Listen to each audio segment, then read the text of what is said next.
Hello friends, இன்றைக்கி night dinner பொங்கலும் சாம்பாரும் செய்ய போகிறேன். என்னோட இதில் உங்களுக்கு தெரியாதவங்க இதை பாருங்கள், இதை பார்த்து ட்ரை பண்ணி பாருங்கள். முதல்ல ஒரு கப்பு பருப்பு, அதில் பாதி பைத்தம்பருப்பு, இது ரெண்டையும் போட்டு கழுவிக்கலாம். பருப்பு கழுவியாச்சு, ஒரு சொம்பு தண்ணி ஊற்றிக்கலாம். அதுக்கு 2 வெங்காயம், சின்ன வெங்காயம் ஒரு 10, 2 தக்காளி மீடியம் சைஸு, 2 பச்சை மிளகாய், இதெல்லாம் அரிஞ்சு வச்சுருக்கா போட்டுக்கலாம். வெங்காயம் போட்டுக்கலாம், தக்காளி போட்டுக்கலாம், பச்சை மிளகாய் போட்டுக்கலாம். எல்லாத்தையும் போட்டுட்டு 2 ஸ்பூன் மிளகாத்தூள் போட்டுக்கலாம். சாம்பார் மிளகாத்தூள், 1/4 ஸ்பூன் மஞ்சத்தூள் போட்டுக்கலாம்.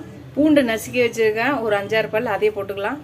கலக்கி போட்டுக்கலாம். ப்ரெஷர் வந்தோன்னு விசில் போட்டுக்கலாம். விசில் போட்டு ஒரு 5-6 விசில் வந்து இறக்கி கொதிக்க வச்சு தாளிச்சா சாம்பார் ரெடி. பார்க்கலாம். ப்ரெஷர் அடங்கிடுச்சு, ஓப்பன் பண்ணிடலாம். ஓப்பன் பண்ணி இதை கொஞ்சம் மசிச்சு அடுப்பில் வைக்கலாம். இது கொஞ்சம் தண்ணி ஊற்றலாம். இதுக்கு தேவையான அளவு தண்ணி ஊற்றிக்கலாம். ஒரு சொம்பு தண்ணி ஊற்றிருக்கேன் நான் இந்த சொம்பில். சாம்பாருக்கு தேவையான உப்பு போடுறேன், அவங்கவுங்களுக்கு தேவையான உப்பு அளவு போட்டுக்கலாம். கொஞ்சம் பெருங்காயம் போட்டுக்கலாம். கொதிச்சோடனே தாளிச்சிருக்குன்னா சாம்பார் ரெடி ஆகிடும் பொங்கலுக்கு. கொஞ்சம் கருவேப்பிலை போட்டுக்கலாம். கலக்கிட்டு கொதிக்க விடலாம்.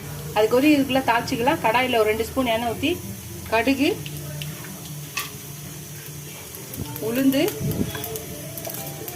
சீரகம் 1 ஸ்பூன், வெந்தயம் 1/2 ஸ்பூன், 2 காஞ்ச மிளகாய் கிள்ளி தாளிச்சிட்டு கொஞ்சம் கருவேப்பிலை போட்டுக்கலாம். தாளித்து கொட்டிக்கலாம். தாளிச்சதை சாம்பாரில் கொட்டிக்கலாம்.